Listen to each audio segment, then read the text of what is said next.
Doot doot doot doot doot doot doot doot doot doot doot. So, welcome everybody to another edition of the Falcon Paladin Hour. Along with Wade today, we have a very special guest.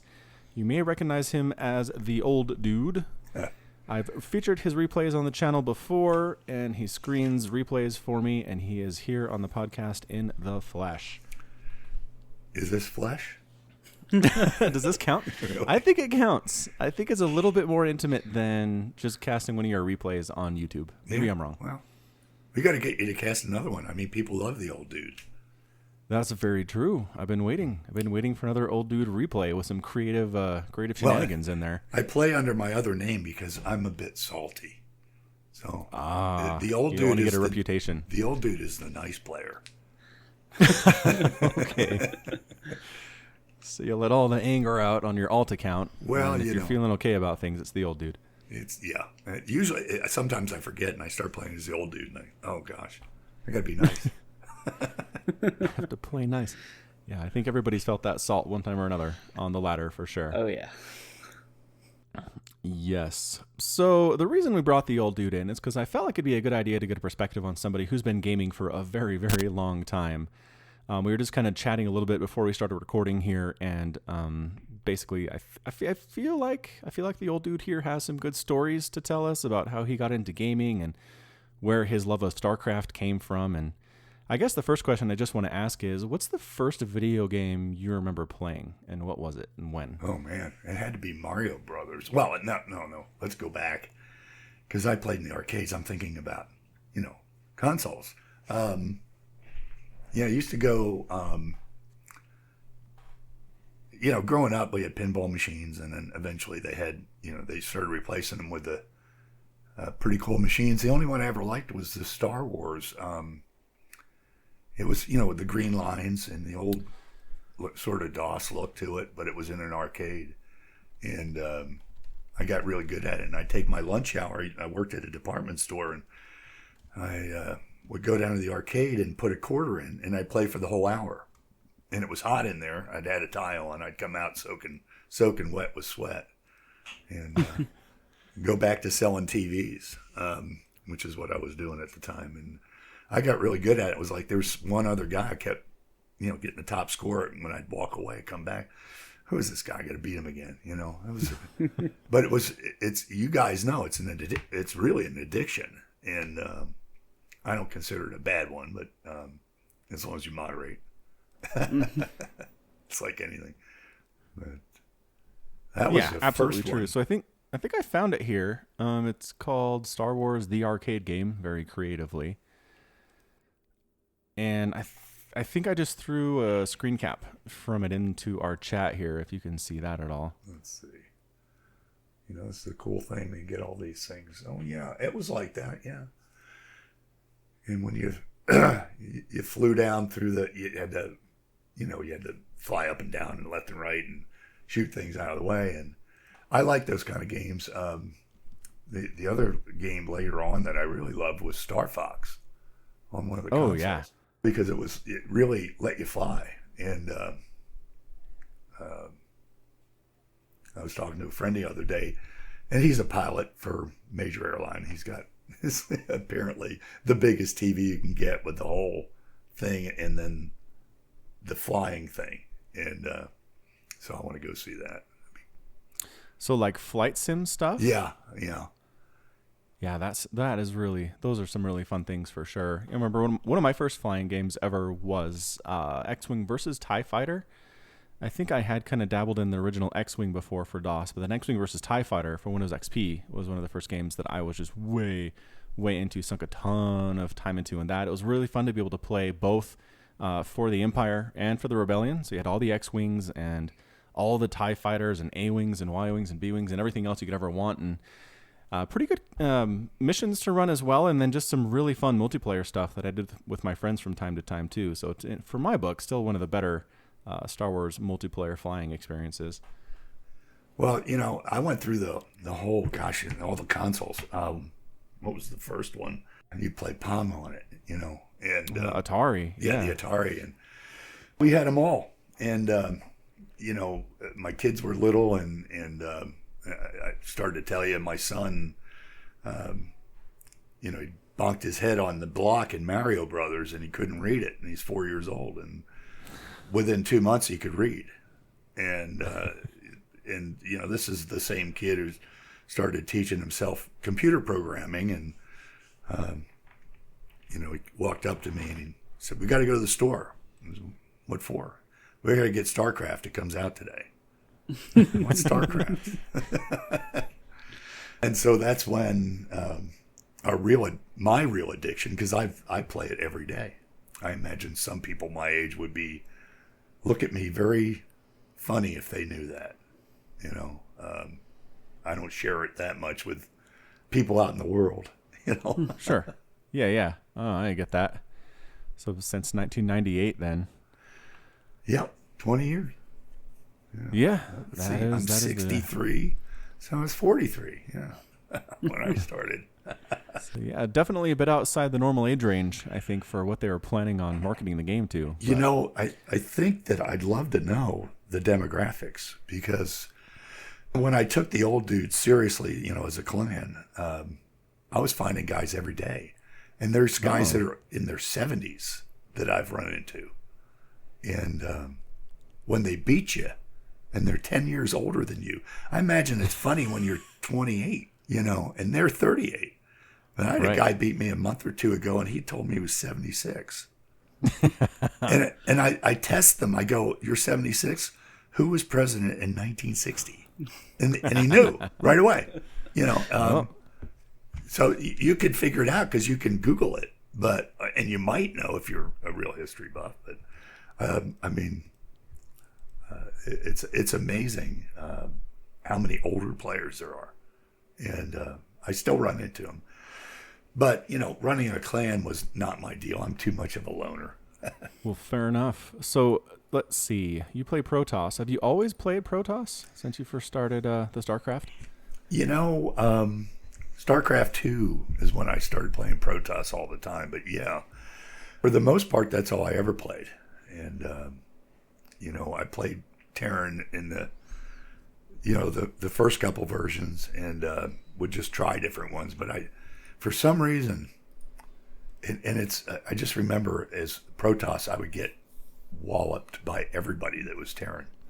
And so I think I'm like a lot of players. I get ticked off at those Terrans. I don't like those guys, Nobody likes those Terrans. Yeah, no. I mean, really, they do weird stuff. And but with the newest versions, suddenly Protoss became, I think, more equal than it ever was. Terrans could drop too quickly in the early games. They could just build a bunch of Marines, and if you weren't very good at the game, you didn't know how to defend against it. So, and I'm one of those stubborn people. I wanted to teach myself, and I run into them on BattleNet all the time. They want to teach themselves. They don't. Do you ever go watch videos? No. I'm like, check out Falcon Paladin. It does help to watch the pros play. I know that for sure. Oh, I man. played StarCraft 1 for many years without ever being aware there was a professional scene at all. I just figured people played it with their friends, and that was the extent of it. And I remember when I found out there was a pro scene in like 2006, 2007, my mind was blown. There were these huge arenas in Korea where people were cheering these guys on, and watching them play, it was like they were playing a different game. It's like, okay, what is this? I recognize the units, but everything is so much faster and smarter that I was just blown away, and it really introduced me to the fact that these games can be played in a different way than I had been playing them. So definitely inspirational too. Yep. It's, my mom, passed years ago of Alzheimer's, and the fear of it, when you have it in your family, it's always there. You don't freak out about it or anything. But so I started doing more and more things that were mind exercises, and video games was one of them. And I think that's my justification these days. Why do you play so many video games? Well, I don't. I play one. But I used to play a bunch and stay up until 4 a.m. trying to beat Final Fantasy 4 or whatever it was. And the Final Fantasy is definitely very, very good. I actually saw Zombie Grub. She's playing Final Fantasy 6, a remastered edition. After I cast with her on Saturday, she pulled that up. for her Twitch stream. I was like, good times. Because it was 6, which I'd played back on the, I believe it's the Super Nintendo when it was originally in America.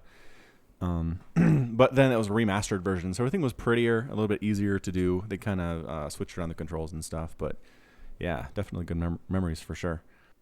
How about you, Wade? Any Final Fantasy in your gaming history? Final Fantasy VII is basically the first game I ever played. Ah, yeah, 7. That was the first one for the PlayStation, right? Yes, the PlayStation 1. It was something like Crash Bandicoot and Final Fantasy were 2 of the first games I ever played. I don't remember which one's first, but I played so much Final Fantasy VII that when I remember being in, like year 5 or 6, and I had to do like write about like what you did on the weekend, because we're still like learning words, and I'm just like, I played Final Fantasy the whole time.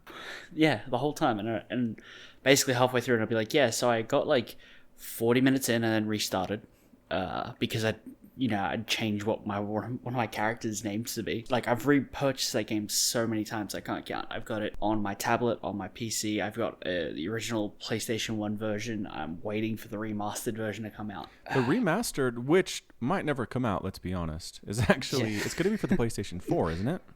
PlayStation 4, PC, and Xbox One. Oh my goodness, cross-platform functionality. That's amazing. Well, no, it'll be available on multiple platforms. They won't be able to have cross-platform stuff. I very much doubt that. It's a single-player game. Yes, right. I just meant that it's available on the Xbox, PC, and PlayStation. Like, name how many other titles where that's true? For the older Final Fantasy games, like Square Enix definitely prefers Sony platforms, that's true. But they've brought out most of their Final Fantasy games on PC now. There's a couple on Xbox, but it's like Final Fantasy Type 0, which nobody's actually played outside of Japan. No, I didn't know it existed. Exactly. Yeah, and the Final Fantasy games were on the Nintendo and Super Nintendo back before Sony actually had a console. So I guess there's some kind of a relationship there. I think it was my 13th birthday. My dad got me a Game Boy Advance game called Final Fantasy 1 and 2 Dawn of Souls. So I also played those games basically everywhere. Like, I'd stay up at night, and I shared a room with my brother when I was little, so we had bunk beds, and I would put my head under the blanket and just be on my Game Boy playing Final Fantasy all night until the battery basically ran out, and then I'd be dead tired for school the next morning. But it was definitely worth it. Definitely worth it. Say, you had very permissive parents, because if I ever tried that, my parents would come in and catch me and ground me for a week if I tried something like that. Well, how would they find me? They'd check. When? What do you mean when? After they put you to bed? No, they didn't do that. Wow. No, not a lot. And if that's what I'm saying. I mean, if I heard them coming, I just, because it's a Game Boy Advance, you could just close the lid and then the light went away and it looked like I'm asleep, because if they turned the light on, they'd know I'd wake up. All right. That's a good point. I suppose you could have still gotten away with it. Where there's a will. Yeah, exactly. There's exactly. a way. There's always a way. How about you, the old dude? Did you ever have to take away video games from your kids? Yeah. Not too often. They were pretty good, except for on rare occasions. And, you got to remember, my generation believed in corporal punishment. So I didn't have to take stuff away. You just brought the paddle out. Well, whatever, Tree switch? Thankfully. My dad just used his belt. Yeah. Oh, yeah, belt. I forgot about the good old belt. I didn't ever have to do that much. I'll say that. That's good. I want to do it now that they're grown, but that's something else. It's a lot harder to pull off when they're bigger than you. Yeah, very true. Yeah, so parenting in 2018 is a different game. We don't really have the belt option anymore. So I've had to take away the screens for my kids for a couple days because there were some D's coming in on the report cards, but they got the message. They figured it out. They got them back. Education is important. Stay in school. Well, That's stay in school, kids. When you got one of your kids is basically, I know his IQ was like 130 or 40 or something like that. And as soon as he had a computer, he had the internet rather young. And it's a whole different life than I grew up. I grew up and we went outside and we played sports and we wrestled in the backyard and fell into the we had a overflowing cesspool and we run through it with a football and it was all great, got a stick shaped like a gun and ran around, pow, pow, pow, pow, pow, pow, Stepped on rusty nails, got tetanus, Did all that? great stuff. Yeah, I did Yep, that. yep. Yeah. And by the time my kids were growing up, it's you didn't really want to have anybody say that you hit the kid to discipline them, and Right. because to me, I never used anything that would have done any permanent damage, but it left a mark, and Right. I actually think it's part of what's missing right now. But tough love is tough, but I don't know. My kids are okay. They did pretty good. And he's, like I said, he's a self-taught software developer. He makes good money and works for a big company. And it's like Well, if they haven't been to prison, I think you can consider yourself a decent parent. the other one's in the Navy. So so far I haven't heard he's been thrown in the brig, but you never know. Probably they don't tell you, is what you're saying. No, I mean, sooner or later, your kids are still young. Sooner or later, one of them's going to call you up in the middle of the night and say, "Can you come and get me?" Can you come hide this body? Or worse yet, like I got up to go to the bathroom in the middle of the night and had my phone in my sweatpants and it's ringing. I'm like, "What? It's 3:00 in the morning," Where and it's are my you? son, and he's in South Georgia, and I'm like, What? I answered the phone, and he probably wouldn't like me telling the story, but I answered the phone, and he's like, "Maybe you better talk to the officer."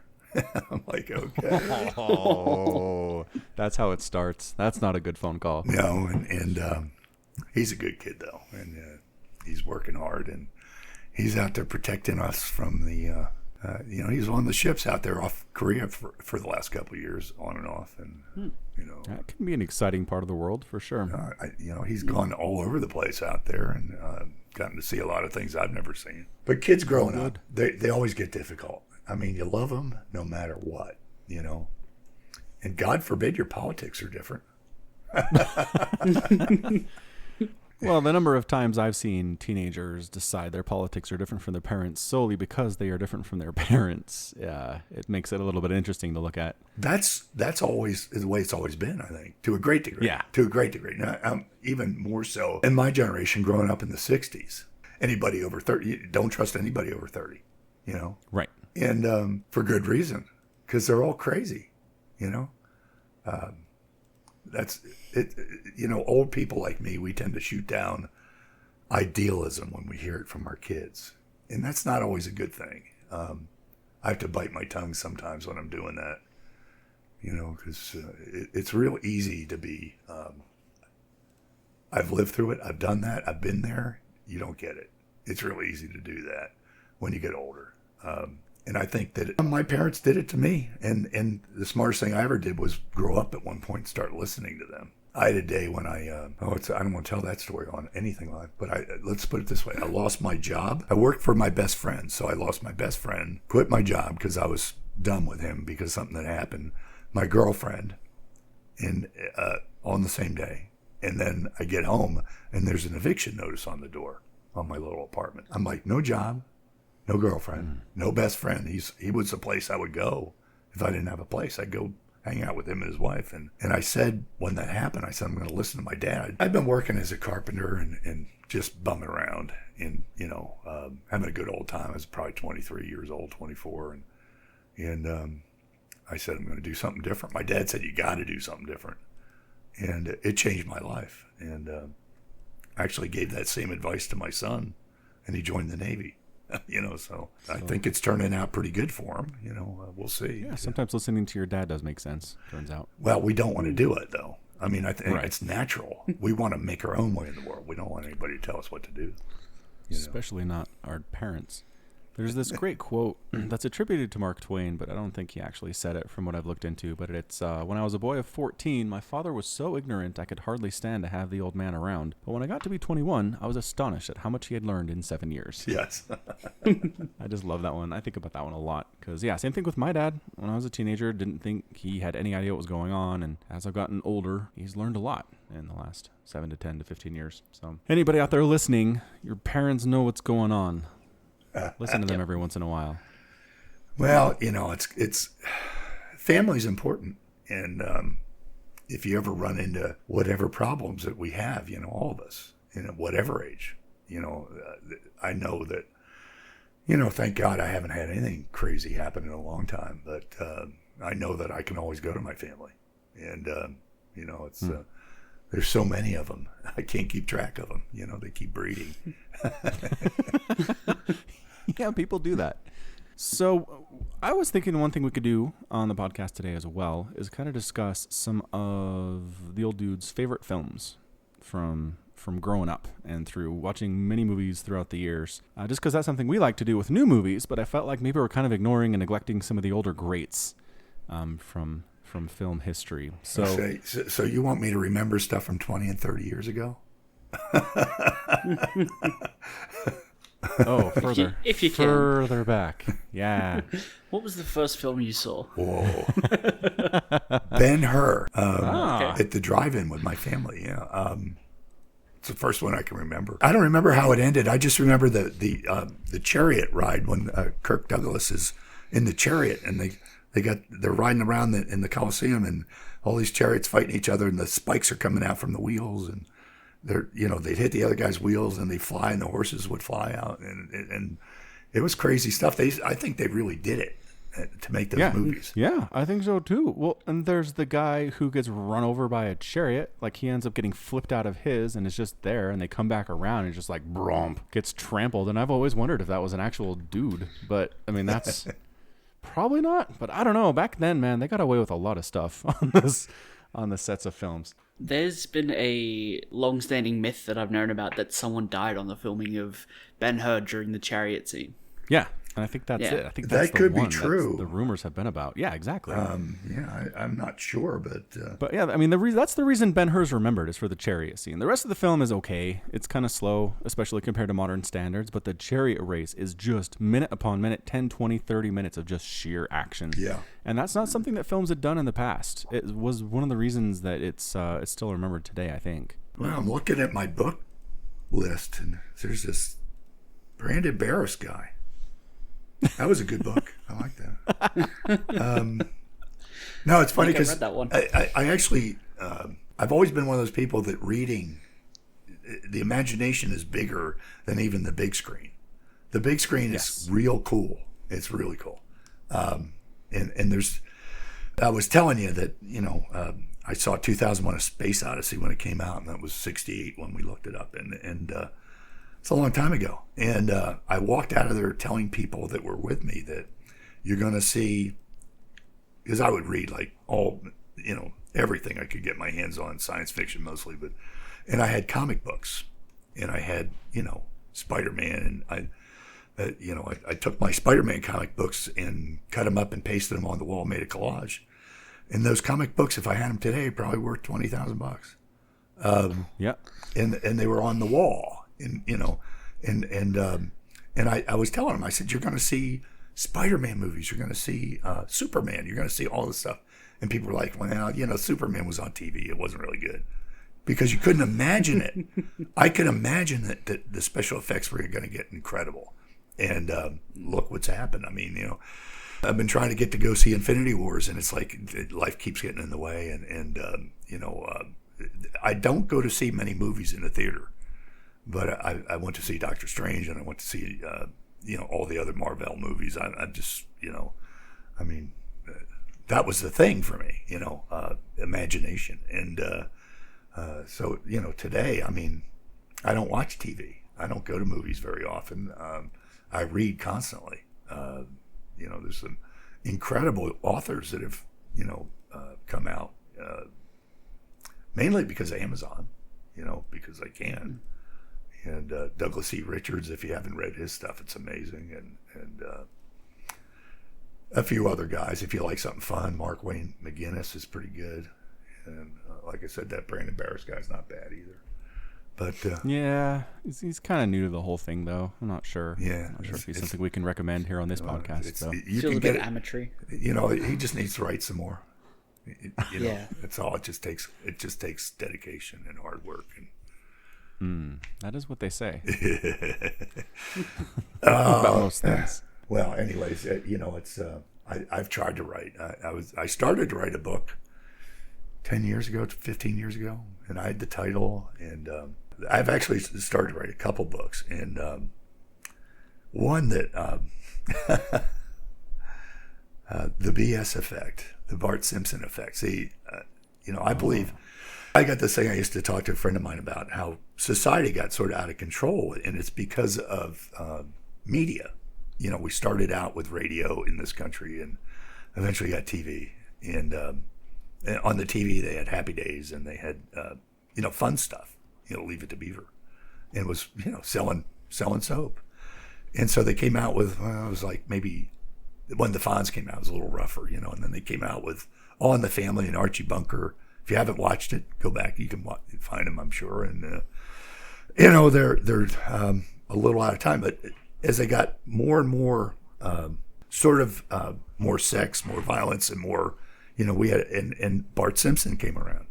It was like, ay caramba, anything we can get away with, we can sell soap with, because that's what TV is. It sells stuff, and I really believe that society changed dramatically at the point where the message went from do what's right to do whatever you can get away with, which was not really Bart Simpson. He's one of the few that actually talks about the right sometimes, but some of the other ones that came on afterwards, Beavis and Butthead and stuff, I remember my kids would want to watch. I'm like, I'm not watching that stuff. Every time I watch it, I get mad at it because the lesson they're teaching is sort of negative.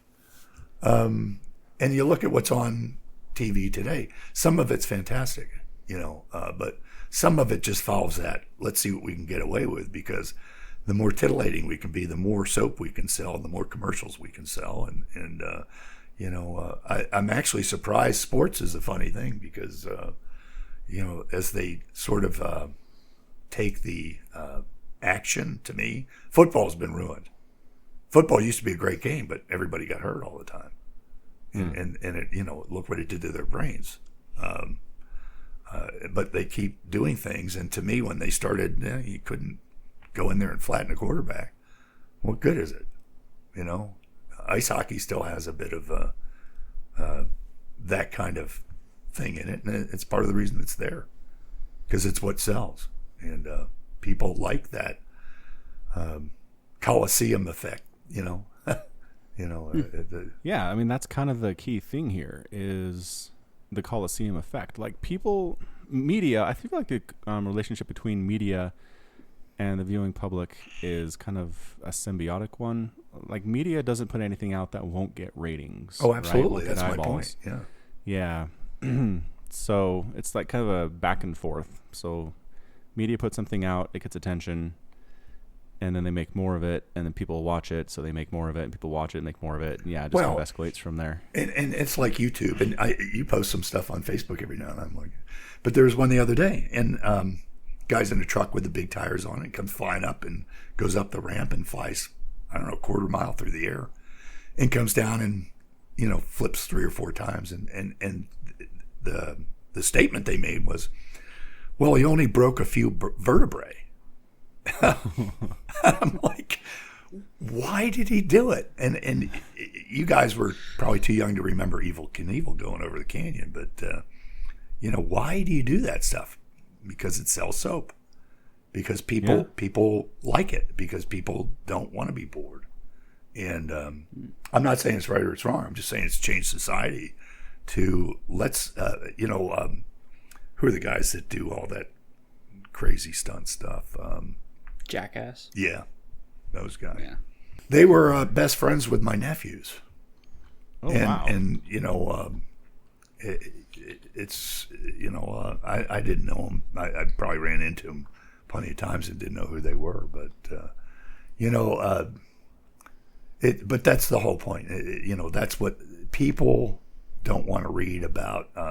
It's funny because I started reading when I was a kid, and it was the most exciting thing was like Tom Swift and the Hardy Boys. Swiss Family Robinson. And you look at it today, and the most exciting thing has the crazy stuff in it. And yes. So I think part of the message is if you can get out there and sell crazy, then crazy is okay, and it's whatever we can get away with is okay. And I think that's part of the problem is whatever we can get away with, because you have to, this is the parent in me talking. You have to factor in what's right and wrong, and it gets lost in the message, what's right and wrong.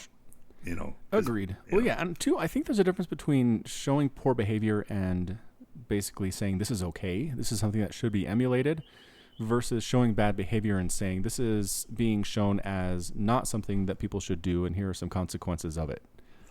Right, but I'll give you an example. And you got 3 kids.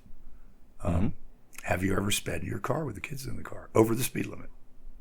I'm going to say yes. Yes, okay, I have. and so what are you teaching them? Because they know. Mm-hmm. You're teaching them that I can get away with speeding. It's like the first step in a long bunch of steps that our culture's gone through.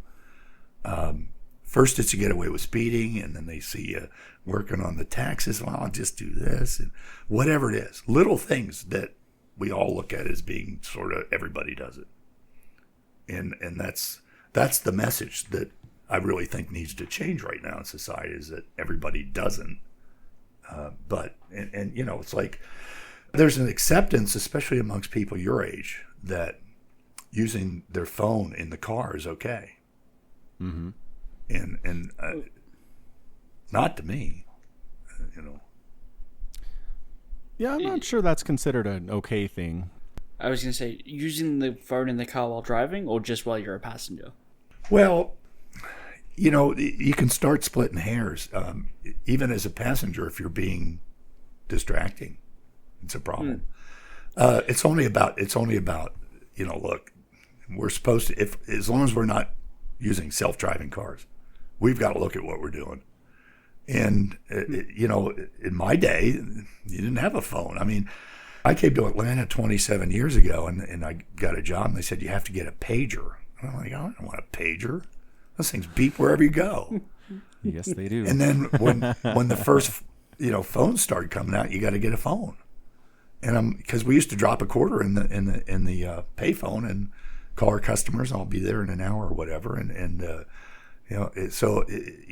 I did it for years, and I never thought once about it. It was only as I got older and a lot of stuff happened, and I was like, am I doing the right thing when I do certain things? And when I speed in my car, because I still do. I'm not gonna lie about it. But when my kids saw me doing that, I wonder how much of an effect it had. Because I remember my dad was like Mr. Clean. But it was the one place I saw him break the rules was in a car. He cussed up a storm too, I remember. But it's changed as we allow it, to be measured by what we can get away with rather than what's right. But it was to get back to the point of the thing. The BS effect was, my friend said you need to call it the Bart Simpson effect, because I said when Bart came out, everything started going even more out there.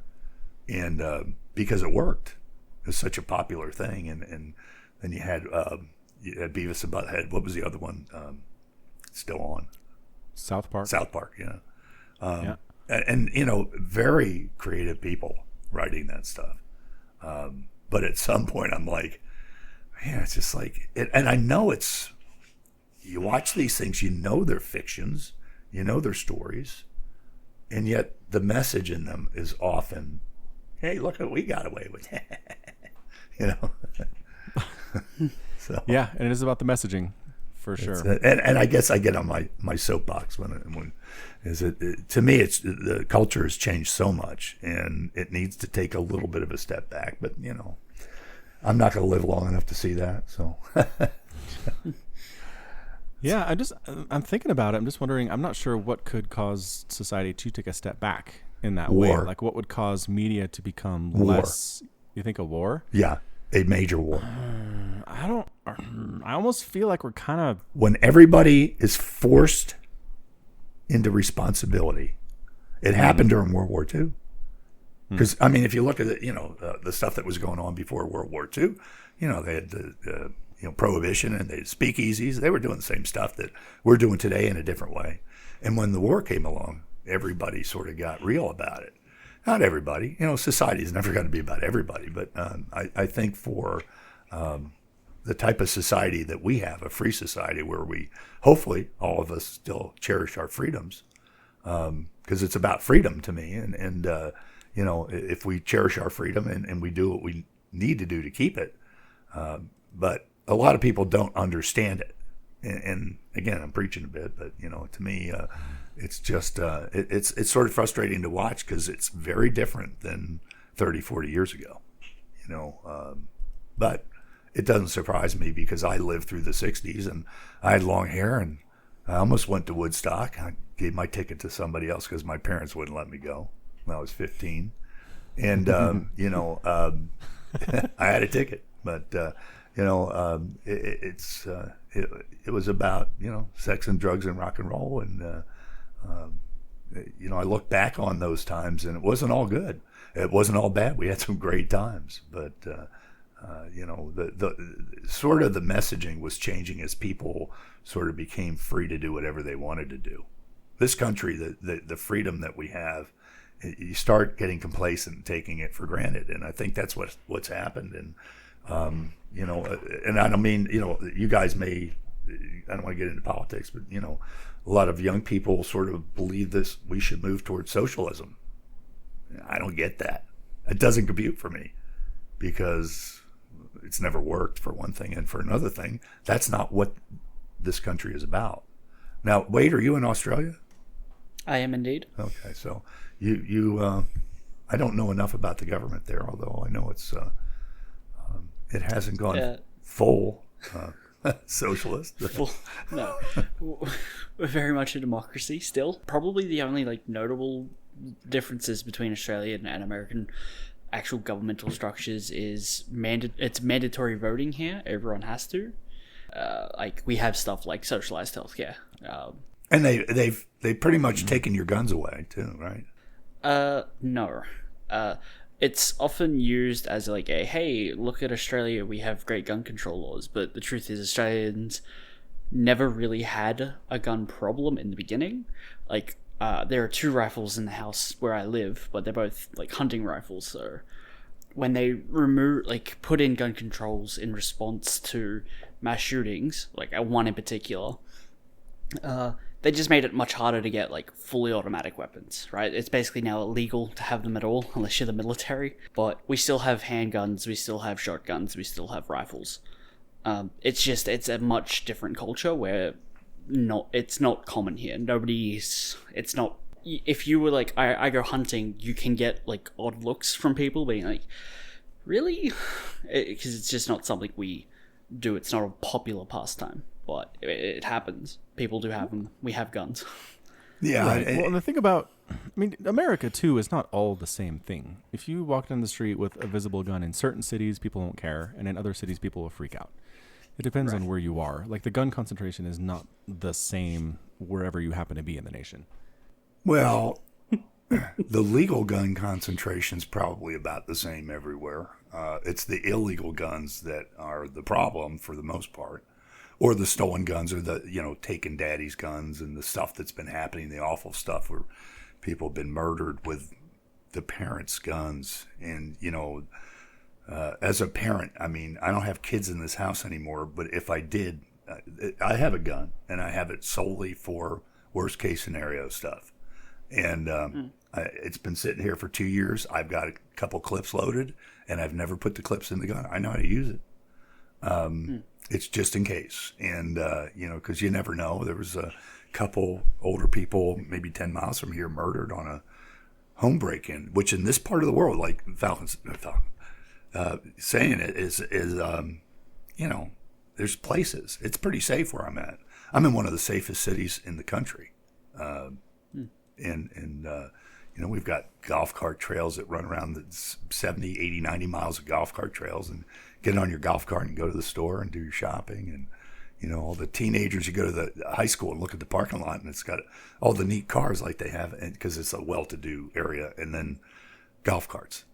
I was up by the high school, and there was probably 500 golf carts in the parking lot.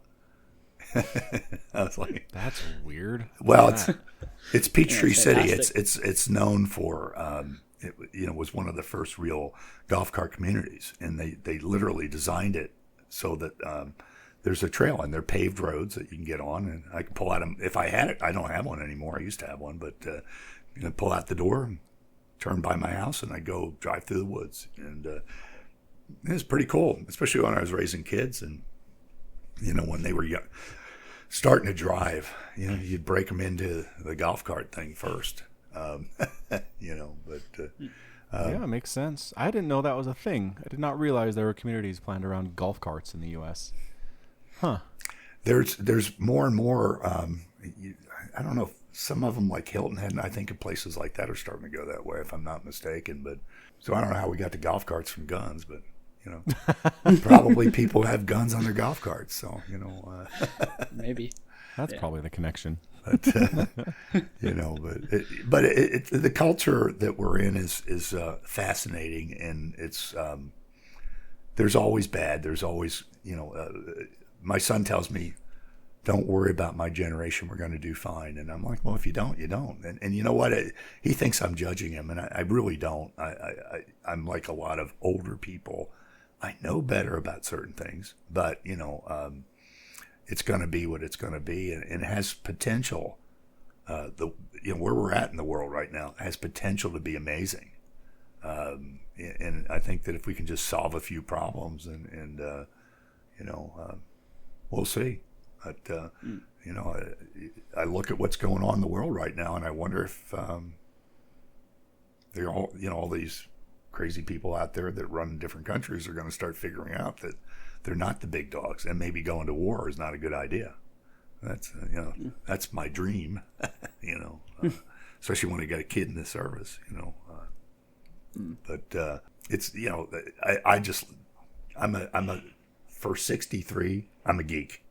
Nobody has this crap I have. I mean, I've got $3,000, $5,000 worth of software at least on this computer, half of which I don't use. And then I find the coolest stuff is like telling Falcon, wait, OBS, man. I didn't know about OBS till a few months ago. I was looking for a good program to shoot my screen. I said, the gamer's got to use something. So I started searching. It's free. Wow. It's a great program. And, I find it's hilarious that the world's changing like that. Now, some of the best stuff, as far as that's concerned, is free. And that's what's really, really remarkable. You wonder how they do it. How do they make money? OBS specifically, or people selling companies stuff? That have that kind of business model? Yeah, that's a heck of a business model that people use it. But where you can give your product away, yeah. So I imagine a lot of them you run ads. Like, as far as I'm aware, OBS doesn't run ads in its service. But there's most of the stuff that you can get for free. It's like, okay, well, every now and then we're going to show you an ad, or maybe there's an ad on the sidebar. Right. Like somewhere on the screen. And others, if you use a product, you're likely to promote it. People buy shares and stuff and stocks in that company as a startup, and that's how they make their money. And like, they don't even worry about business, like how they're going to make money later, because they just sell the company once it's worth something.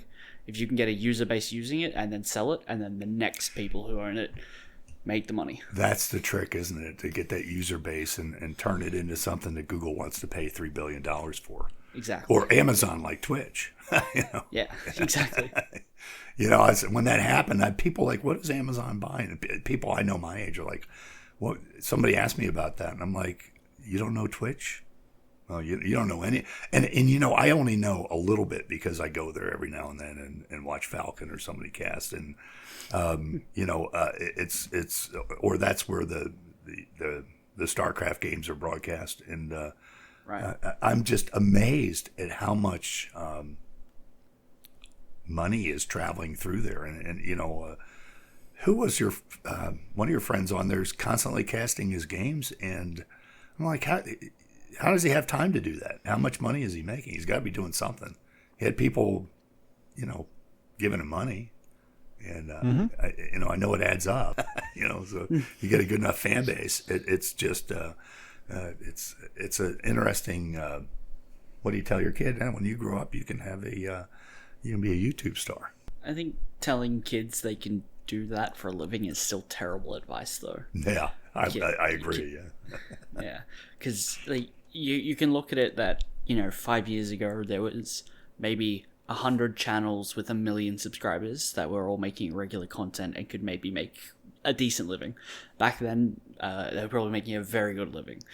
But today, there's maybe over 1,000 channels with over 1 million subscribers, but that's still only 0.0001% of the YouTube user base that are actually making money. Right. Yeah, so trying to tell someone to go into like a superstar economy is just always a bad idea. I think you should always be supportive if your kids want to do that sort of thing, but definitely teach them the value of having a stable job. Absolutely. I got in trouble at a family meeting many years ago. My nephew, who was, was getting out of high school, and he had been buying and selling comic books on the side, and he wanted to open a comic book store. Everybody's like, no, you got to go to college. You got to go to college. And I'm like, why has he got to go to college? I said, no, he might want to go to college if he wants to learn how to run a business, and how to start a comic book store. But you can also learn that by going to work for somebody who runs a store like that, whether it's comic books or something similar. You can learn about it. And he's still trading comic books, I think, too. And ultimately, he decided to go to college and has done very well, So but I don't think that you try and make up their minds for them. You got to go to college. I actually think going to college is probably wrong for half the kids that are there. If you want to make a lot of money in this country right now, learn heating and air technician stuff. You make $150,000 a year, and working 40 hours a week. And I know guys that are doing it. And there's like 5 million jobs in this country that are unfilled for plumbing, heating and air, and other types of similar type of work. And I talk to business owners all day long on my job, and the one thing they're like, do you know where I can hire somebody to do this? And I'm like, yeah, good luck. It's unemployment right now is as low as it's ever been in my lifetime. And that's a pretty long lifetime, I think, at this point. So, never step on your kids' dreams. It's tempting to do as a parent. I think all of us tend to do it because your kids will always want to rebel. And I don't care what generation, 10 generations from now, it'll be the same. It's always going to be the same. No doubt. Get ready, Falcon. Yeah, I'm ready. I'm ready for it. I'm already dealing with it. How old are your kids now? Yeah, 10, 7, turning 8 soon. You got about 4 years. 4 years. Oh. You got to hit the teenage. Got to hit the teenage years. Your 10-year-old's rebelling against what? He doesn't like your cereal? My 10-year-old has been a teenager since the moment he was born, I swear. That is all. I will tell some stories later. But yeah, I feel like a lot of people could benefit to going to a trade school instead of college. Yeah, college isn't for everybody, but that's the message that's been preached in the United States for a few decades now. I don't know. Maybe it'll balance out eventually, but I'm not holding my breath. Everybody wanted my kid to go to school, and I was like, he's a terrible student. He'll never do well in school. And he didn't. Ultimately, that became a problem for him, and he couldn't figure out what to do. And I kept making some suggestions, and I think that one day he came up to me, he said, I've been to the recruiter. I'm joining the Navy. He was 26 years old when he told me that. So he hadn't... Yeah, so you weren't thinking that. Yeah, he'd been working at a Waffle House, cooking food. That's a fine job. There's nothing wrong with it, but you're never going to really be able to afford a family and do things like that with a job like that. You've got to get somewhere, but you don't need to have a university degree to do it. And I probably have the equivalent of a couple of them because I read like a maniac. But I got out of high school. I went right to work, and I was a carpenter. For a while I was a car mechanic, and it's interesting how those skills came back to me later, and I'm in sales today, and everything I learned then I'm still using today in sales in a different way. It's the knowledge of it that I'm using, and it's right. But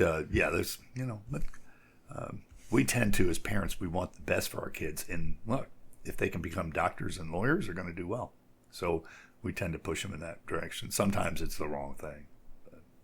Yeah, sometimes it just turns into a lot of debt that doesn't really ever make sense for them financially down the road. The old dude's probably boring your listeners. No, I think it's good to get some perspective from somebody who's been around a bit longer than most of us. I don't think we have demographics on our listener base, but I would be surprised if it was... No, we don't. but No. maybe I could like sort out a poll, and if people want to look for a poll in the description, people, if you want to tell us how old you are, that'd be great. Yeah, give us your demographic information. Yes. Maybe not all of it. Maybe just a little bit. We promise we won't sell it to Google. No, we're updating our terms and service policies. Google already has it. Yeah, Probably. We've just made a absolutely recording, right? They're gonna have that too. Oh yeah, And, I assume they're listening to this as we record. Actually, Don't worry about the NSA and the FBI and the CIA. Worry about Google. That's. I mean, seriously, that Google is. I'm waiting for. Well, didn't they just get a big antitrust thing in Europe? I really don't pay attention to it, but I'm waiting for that to happen here. They're way too powerful, and I got to be careful because I make my living partially because of Google, Yeah, there was a big bill passed in the European Union that really, really made privacy a lot more of a priority for the government, and basically restricted what companies can do with your information. And as soon as it went into effect, they levied like $5 to $10 million fines on Google and Apple. And they're like, Apple and Google are like, hey, we did a lot of stuff. And the EU was like, nope, not far enough. Keep working on it. So apparently there's a lot more work to do. Well, in my lifetime, there was AT&T, and the telephones were all one company, and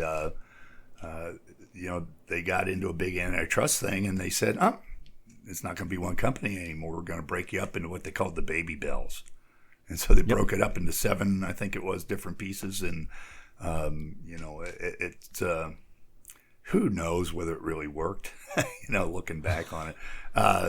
But it's, I don't know how you do that with Google. Don't know how you do it. I mean, Google is, I know I just did a quick Google search, and the case against Google, it was on the New York Times about how they're squelching competition before it begins. And I think anybody who watches it closely knows that's the case. Bing has gotten no traction in the other search engines. But search engines are crazy when it comes to what they can do to the culture. They can literally get people to think differently, and by giving them different results than you might imagine. And it's a lot of power. It's a ton of power. If you're doing research and you're getting answers that are maybe somebody's version, or I saw that during the election. Depending on who you were Googling, you got favorable for one side and not for the other. It's very clear. And it was interesting to look at it because, as an American, I don't think that's right. I think if you're going to have an information source, about the only one right now I think that can pretty much be counted on to be neutral is Wikipedia. The rest of them are all leaning one way or the other. And I guess it's the way of the world. But once they get so powerful, I mean, we're not all Googling cake recipes every day. Some of us are trying to learn about what's going on in the world, and they give you the answers.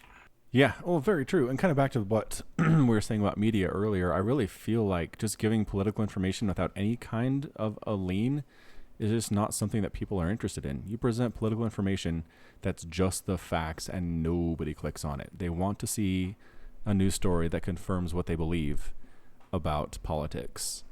And that's why basically Fox and CNN and MSNBC have the ratings that they do, is because you just want to see people confirm what you believe.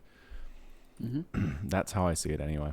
Well, there's a lot of truth in that. There's no question, But, the search engines are a different thing. If people were actively using on some kind of equal basis 12 different search engines, we wouldn't have this conversation, but it's not. The one thing everybody said, well, just Google it. What does people say to their phone? Okay, Google. Google's in almost every phone these days, as a default. And it's a very interesting situation. I actually think that it'd be nice to, I'm not going to live long enough to see 50 years from now. But I think that's when it really is going to tell which way society goes. And do they have that kind of power? I don't know. They had a tape that was made by one of their managers that talked about basically influencing people to think a certain way. and that's a little scary if you think about it. So, It is, and yeah, I know there are a lot of people that feel the same way you do, that are concerned about the future of Google, and I don't know. I don't know where this is going to go. it's got so much positive. See, that's the thing. And when something that has something inherently wrong with it, it can go a long way if there's good things in it too. And I mean, look, I wouldn't want to see it go away. I just want to see it be somewhat evenly Reined in a balanced. little bit. Again, I mean, you can say that about anything, but they're the one that I don't know about YouTube, but I know me. I go on my computer if I need to learn something. I'm going to Google or I'm going to YouTube. They're both Google. And one of the questions my customers, I go, do you know what the number 2 search engine is? Do you guys know? Behind Google? Yeah. DuckDuckGo. It's called YouTube. It's YouTube. It's absolutely the number 2 search engine. And owned by Google, yeah. And that's people, they're just searching for different content, but they're searching for the same kind of things, whether it's political information or just how to I go on. I love the fact you can go on YouTube and learn about how to use software and buy software. And it's the big problem when you're my age is the learning curve. You're going to be 200 years old by the time you really figure it out. But when you have something you can go and here's step by step. I was trying to figure out how to use a green screen in my video software one day. I went online. 10 minutes later, I was doing it. And that's what's neat about it. That's what's so powerful. That's why I don't think anybody really needs a real piece of paper to say they've got an education if they're smart. My son, 32 years old, he dropped out of school a year or so in, said, I know this stuff they're teaching me. I'm wasting my time. I'm going to get a job. And, he bought a new car a year ago, paid it off, and he has money in the bank. And, like, wow, if I had been that smart at that age, I mean, I tell you, I was just having too much fun. Well, I think we can all say that. If we just invested this money in this company 10 years ago, we'd be millionaires. That's why it's hard. I'm trying to make it just in the last few years. I mean, I was trading stocks for a while. I know when I was unemployed in 2009, I was like, I had a little bit of money and I was just being stupid. And I made, a couple trades. I made like $6,000 in 10 minutes one day. And, like, I've got this. I don't need to get a job. And, figure it out. And thankfully I had a friend who said, no, you need to get a job, over the last few years, I was still trading, trying to make a little money here and there. And, I'm one of the people that bought Amazon around $200 and sold it to make a little bit of money. I also bought it at $588 and I've kept it, and it's at $16.10 right now. So that's 2 years later. So, if I'm to tell people in their mid-20s and 30s, the smartest thing they can do is to learn what companies are going to be around 30, 40 years from now and start buying stock in them, along with conventional savings plans for, your retirement. But when you're young, you can take some risk and you can put some money in companies like Google and other companies like that before they get big. And if I told my son, I said, you're smart, you'll figure it out. And I know he's done pretty well with the stocks he's bought. It's gambling if you try and do it what I used to do, the trading. That's just gambling. But if you're smart and you buy major companies, I mean, do you really think Amazon's going anywhere? Not anytime soon. And even if there's an antitrust thing, it's not going anywhere. It'll survive that. And it might take a hit to the stock value, but, when you're up almost 200% in 2 years, and I had a friend tell me, you're crazy to buy at $580 a share, but I use it. So it's pretty obvious that people love it, to me. And when you use Kindle Unlimited, I read 6, 7, 8 books a month for $10, and stuff like that. With their products are really good. And that's just some old dude talking to young people. Put your money somewhere, save it, don't touch it. And it's really hard to do when you're young because something comes along, you need to buy a car, you need to put tires on it or something like that. And it's hard. But that's a way that you can make, if you buy the right stocks, you can make a lot of money. And I think it's pretty obvious which ones they are. Buy Google, buy Facebook, buy Amazon. They're expensive, but, they're proven. I was always told McDonald's when I was a kid. So we're looking at stock price in 1990, let's say 94, $14 a share. It's at 157 right now. So that'd be a pretty good investment if I'd actually. How many times did it split? Yeah, I can't tell here. I mean, it must have, right? I mean, I can talk about coulda, woulda, shoulda stories all night. I had stock in 2009, Jazz Pharmaceuticals that I bought under $1, and it's funny because I had some trading friends, and we'd go online and trade every day and talk about. I made $200, I made $400, and so I jokingly, my dog Jasmine, I said, I'm buying this stock Jazz, Jazz. Uh-huh. It's $167 when I looked at it the other day. I had 10,000 shares. If I'd kept them, that's $1.6 million. No, but they're not around anymore, is what you're saying. Yeah, coulda, woulda, shoulda. Yeah. And it's funny because we all have that in life. Whether it's about a girl or whatever, or about money. Don't do dumb stuff like take your nest egg and put it on black in Vegas. Right. But if you buy Amazon, it's probably not a dumb thing. If you buy Google, even with the antitrust potentially in the future, they're not going to go away, And there's other companies, I think, that, but then I'm a capitalist. I believe in capitalism. I think it's a good thing. It's raised more people out of poverty than any other economic system ever has. Millions of people. Yeah. This country, the worst off people in this country still eat pretty well. And most of them have phones. We don't do a real good job with the homeless. We don't do a real good job with our veterans. To me, it's an opportunity for people today if they would learn about it. Yeah, I almost bought Google stock when they went public, but it was like $175 a share right off the bat. And I was in college, and I was like, can't afford this, but I'd really like to do it. But yeah. Nope. Yeah, I started. When I was growing up, my dad and I would read the newspaper. He'd start with the front, I'd start with the back, had the funnies in it, and then the next part was the stocks. And I would always ask him, I was like 6, 7, 8 years old. How does this work? And I was always fascinated by it. And then, I have a pretty good nose for picking them. And the ones I traded in 2009, if I just spent $1,000 on each one that I traded, I'd be retired right now. Because a lot of them went bust, but the ones that went up like 5,000% would have made me a lot of money. And Amazon's one of those. If you bought it 20 years ago when it came out, it's up over 50,000%. Yeah, think about that, 50,000%. And so I know the conventional wisdom says put your money in mutual funds and blah blah blah, be safe. Yeah, if you're in your 20s or early 30s, you don't have to worry quite as much about a dip in the value of a, Fortune 500 stock. It's going to come back.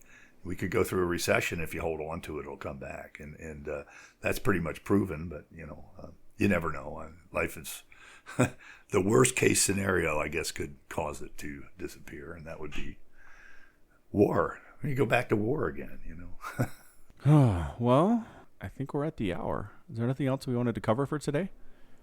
No, I think that's about it's it. your show. Okay. It's true. Well, good. We would like to thank the old dude for coming onto the podcast. You may recognize him from doing the music for my Into the Void and Mindrake Madness outros. A lot of people have loved those over the years. And can I mention that you're working on another one, or should we cut it out of the podcast? And I want to tell you, I'm a guy who has written some songs and mostly a songwriter, and your subs on YouTube were saying the nicest things about that one song when it came out. It really motivated me. I had written a song that a Southern rock band, these guys that are big in Southern rock, started a band and they never got anywhere. But my song was the song they played for 10 years when they ended their sets. And these guys are all stars, Yeah. But that was cool. And it's actually being considered by one of those bands to be played on their next CD, although I don't think it'll happen. But I got more satisfaction out of doing the Into the Void song and what some of your subs said. And it really was, it's really cool because it's hard to get motivated to do stuff like that. I find the older I get, I want to do it, And I just like to get toys. I got a new toy today, an Echo machine for my 12 string. It's pretty cool. But yeah, so hopefully I'll get a chance to get in the studio and get a real recording done of the next the song that I've written about Lucifer's Reapers, and that was you casting the guy Lucifer who sent all those Reapers, and it just gave me that. It's funny how that stuff happens, and inspiration. It's a lot of fun. And I did Google a couple of weeks ago StarCraft songs. There's a ton of them. Mm-hmm. There are a lot. I didn't realize how many there were. So there's a lot of them competition. that are like parodies of existing pop songs. Those Right. have been pretty popular over the years too. Void Rays. Yep, that's the one. Yeah, I mean, Husky StarCraft, for all the views he ever got on YouTube, his biggest videos are those ones. It's the Baneling song and the Void Rays song. That's what. Do you got know the most whatever reach. happened to Husky?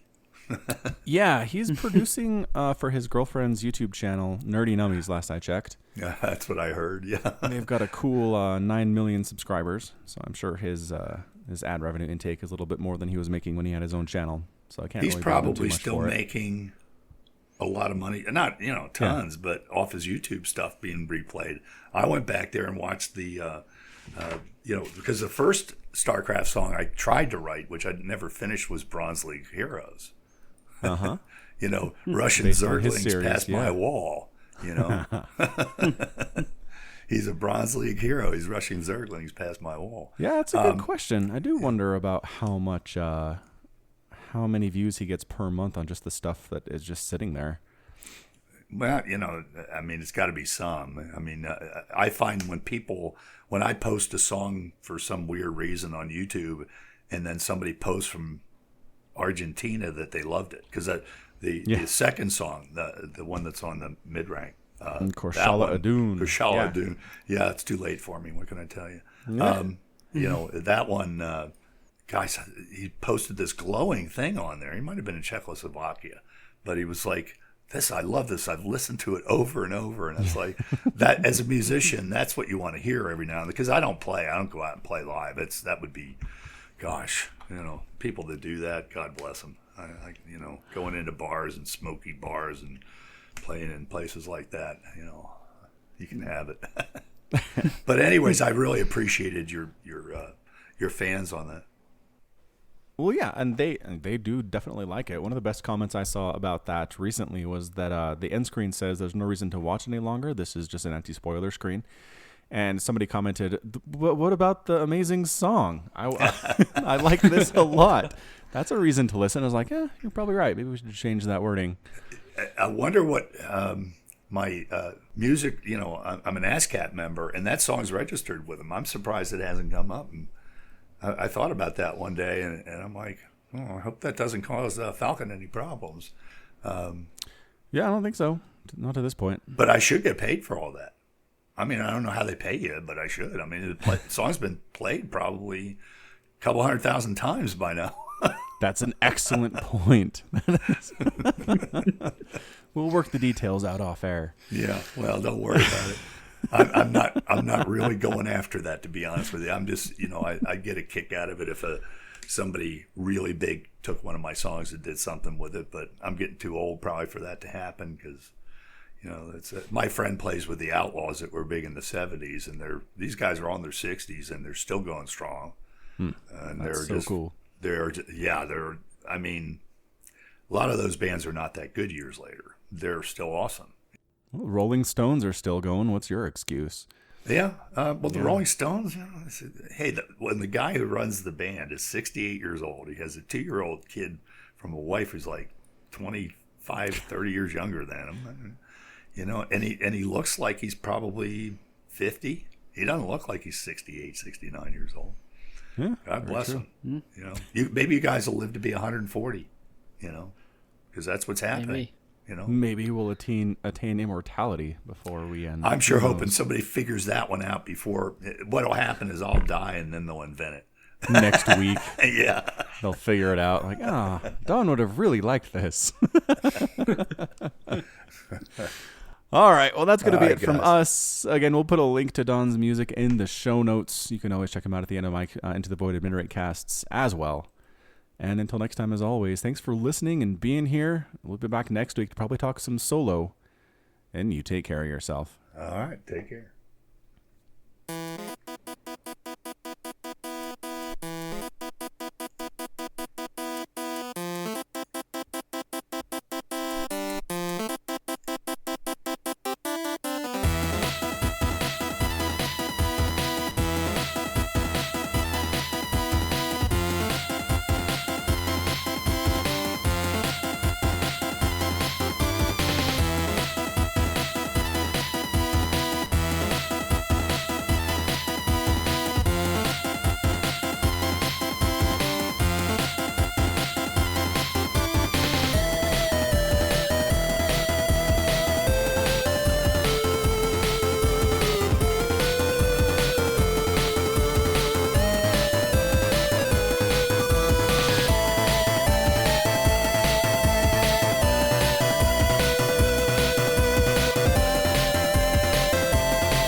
Why is it doing this? I'll be up till 3 in the morning with this.